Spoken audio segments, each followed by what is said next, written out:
Kalau benar-benar ingin anda sukses dunia akhirat, harus kita percaya sepenuhnya takdir. Kuncinya di situ. Percaya sepenuhnya takdir. Takdir itu menjadi salah satu rukun iman. Tapi banyak di antara kita yang belum percaya sepenuhnya soal takdir. Dan kita sifat manusia, mohon maaf, suka tidak adil. Contoh, kalau Allah berikan karunia, nikmat, pertama kita lupa bersyukur.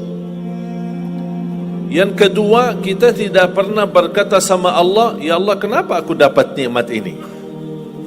Tapi sebaliknya, kalau kita diuji oleh Allah, kita kurang sabar, dan kita bertanya sama Allah, ya Allah, kenapa saya diuji? Faham tak? Kalau kita dapat nikmat, ada enggak orang-orang yang lulus misal ujian, dia berkata, ya Allah, kenapa saya lulus ujian? Tak pernah. Tapi kalau dia tidak lulus, dia bilang apa? Ya Allah, kenapa saya tidak lulus? Ketika ditimpa musibah, dia selalu merasa nyesal atau merasa sakit hati, tersinggung, berkata sama Allah, kenapa saya diuji padahal saya orang baik, saya jaga salat, saya berusaha mendekat sama Allah, tapi saya merasa bertambah berat ujiannya. Tapi sebaliknya, ketika diberikan nikmat, dia tidak pernah menyebutkan, ya Allah, kenapa saya mendapatkan nikmat ini? Kayaknya si fulan lebih fantas mendapatkan nikmat. Itu tanda manusia tidak adil, tidak bersikap adil. Makanya subhanallah, semakin anda mantap imannya terhadap takdir, semakin hidupmu jadi nikmat. Saya kasih contoh. Tidak ada persoalan masalah takdir baik. Itu bukan masalah bagi kita. Justru kita bertambah senang kalau kita mendapatkan takdir yang baik. Tapi yang menjadi persoalan bermasalah bagi kita adalah takdir buruk.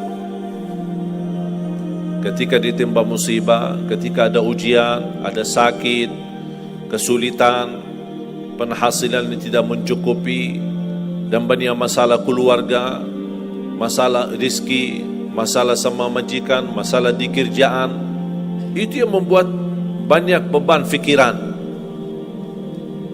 Tapi kita harus tahu, sebenarnya walaupun takdir itu ada baik, ada buruk, kenyataannya buruk, nampaknya buruk, tapi hakikahnya baik. Hakikahnya baik. Tapi kapan kita bisa tahu takdir yang buruk ini bisa menjadi baik bagi kita? Belum tentu sesaat terjadi ujian itu. Bisa jadi belakangan, bahkan bisa menjadi sekian lama baru kita tahu dan sadar ternyata takdir itu baik bagi kita. Sebenarnya kalau kita tahu rahasia takdir, apapun yang akan terjadi, kita tidak ada kekhawatiran. Karena kita tahu sesudah ujian ini pasti ada sesuatu kebaikan. Dan yakini Bapak Ibu, Allah subhanahu wa ta'ala maha baik. Allah tidak senang menyusahkan hambanya. Tapi kadang-kadang proses untuk menuju kebaikan ada kesulitan dan tantangan. Berarti intinya apa? Apa yang saya ingin sampaikan, jangan ada yang merasa sakit hati atau merasa tersinggung ketika menghadapi ujian, merasa belum terkabul keinginannya. Allah sudah kabulkan. InsyaAllah tidak ada di antara kita yang ditolak doanya. Cuman kita mohon maaf kadang-kadang buru-buru, ingin selalu semuanya cepat. Kadang-kadang kalau terlalu cepat apa yang kita inginkan kita dapat, itu bahaya juga.